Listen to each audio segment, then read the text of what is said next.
மத்தேயு நற்செய்தி அதிகாரம் 7. தீர்ப்பு அளித்தல். பிறர் குற்றவாளிகள் என தீர்ப்பு அளிக்காதீர்கள், அப்போதுதான் நீங்களும் தீர்ப்புக்கு உள்ளாக மாட்டீர்கள். நீங்கள் அளிக்கும் தீர்ப்பையே நீங்களும் பெறுவீர்கள். நீங்கள் எந்த அளவையால் அளக்கிறீர்களோ அதே அளவையாலே உங்களுக்கும் அளக்கப்படும். உங்கள் கண்ணில் இருக்கும் மரக்கட்டையை பார்க்காமல் உங்கள் சகோதரர் அல்லது சகோதரியின் கண்ணில் இருக்கும் துரும்பை நீங்கள் கூர்ந்து கவனிப்பதேன்? அல்லது அவரிடம் உங்கள் கண்ணிலிருந்து துரும்பை எடுக்கட்டுமா என்று எப்படி கேட்கலாம்? இதோ உங்கள் கண்ணில்தான் மரக்கட்டை இருக்கிறதே. வெளிவேடக்காரரே, முதலில் உங்கள் கண்ணிலிருந்து மரக்கட்டையை எடுத்தறியுங்கள்.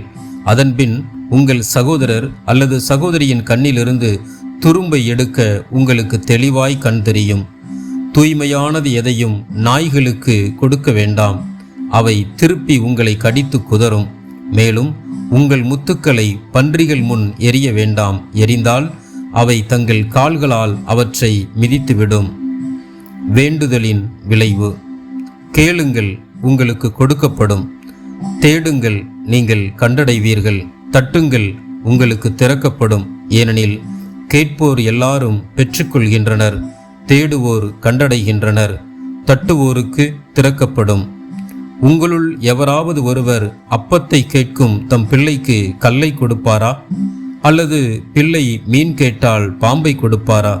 தீயவர்களாகிய நீங்களே உங்கள் பிள்ளைகளுக்கு நற்கொடைகள் அளிக்க அறிந்திருக்கிறீர்கள். அப்படியானால் விண்ணுலகில் உள்ள உங்கள் தந்தை தம்மிடம் கேட்போருக்கு இன்னும் மிகுதியாக நன்மைகள் அளிப்பார் அல்லவா? பொன் விதி. ஆகையால் பிறர் உங்களுக்கு செய்ய வேண்டும் என விரும்புகிறவற்றையெல்லாம் நீங்களும் அவர்களுக்கு செய்யுங்கள். இறை வாக்குகளும் திருச்சட்டமும் கூறுவது இதுவே. இடுக்கமான வாயில். இடுக்கமான வாயில் வழியே நுழையுங்கள், ஏனெனில் அழிவுக்கு செல்லும் வாயில் அகன்றது, வழியும் விரிவானது, அதன் வழியே செல்வோர் பலர். வாழ்வுக்கு செல்லும் வாயில் மிகவும் இடுக்கமானது, வழியும் மிக குறுகலானது, இதை கண்டுபிடிப்போர் சிலரே. போலி இறைவாக்கினர். போலி இறைவாக்கினரை குறித்து எச்சரிக்கையாயிருங்கள். ஆட்டுத்தோலை போர்த்தி கொண்டு உங்களிடம் வருகின்றனர், ஆனால் உள்ளேயோ அவர்கள் கொள்ளையிட்டு தின்னும் ஓநாய்கள். அவர்களின் செயல்களை கொண்டே அவர்கள் யார் என்று அறிந்து கொள்வீர்கள். முட்செடிகளில் திராட்சை பழங்களையோ முட்பூண்டுகளில் அத்திப்பழங்களையோ பறிக்க முடியுமா? நல்ல மரமெல்லாம் நல்ல கனிகளை கொடுக்கும், கெட்ட மரம் நச்சுக்கனிகளை கொடுக்கும். நல்ல மரம் நச்சுக்கனிகளை கொடுக்க இயலாது, கெட்ட மரமும் நல்ல கனிகளை கொடுக்க இயலாது. நல்ல கனி கொடாத மரங்களெல்லாம் வெட்டப்பட்டு நெருப்பில் எரியப்படும். இவ்வாறு போலி இறைவாக்கினர் யாரென அவர்களுடைய செயல்களை கொண்டே இனங்கண்டு கொள்வீர்கள். சொல்லும் செயலும். என்னை நோக்கி ஆண்டவரே ஆண்டவரே என சொல்பவரெல்லாம் விண்ணரசுக்குள் செல்வதில்லை, மாறாக விண்ணுலகில் உள்ள என் தந்தையின் திருவுளத்தின்படி செயல்படுபவரே செல்வர். அந்நாளில் பலர் என்னை நோக்கி, ஆண்டவரே ஆண்டவரே, உம் பெயரால் நாங்கள் இறைவாக்கு உரைக்கவில்லையா? உம் பெயரால் பேய்களை ஓட்டவில்லையா? உம் பெயரால் வல்ல செயல்கள் பல செய்யவில்லையா என்பர். அதற்கு நான் அவர்களிடம், உங்களை எனக்கு தெரியவே தெரியாது. நெறிகேடாக செயல்படுவோரே, என்னை விட்டு அகன்று போங்கள் என வெளிப்படையாக அறிவிப்பேன். இருவகை அடித்தளங்கள்.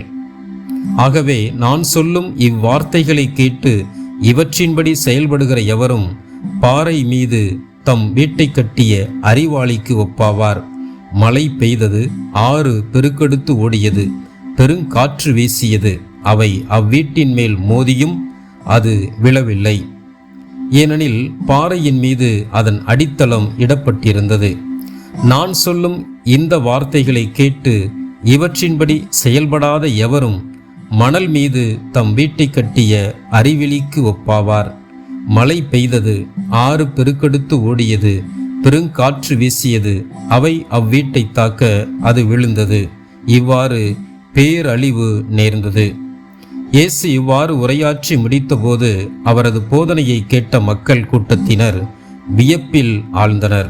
ஏனெனில் அவர்கள் தம் மறைநூல் அறிஞரைப் போலன்றி அதிகாரத்தோடு அவர்களுக்கு அவர் கற்பித்தார்.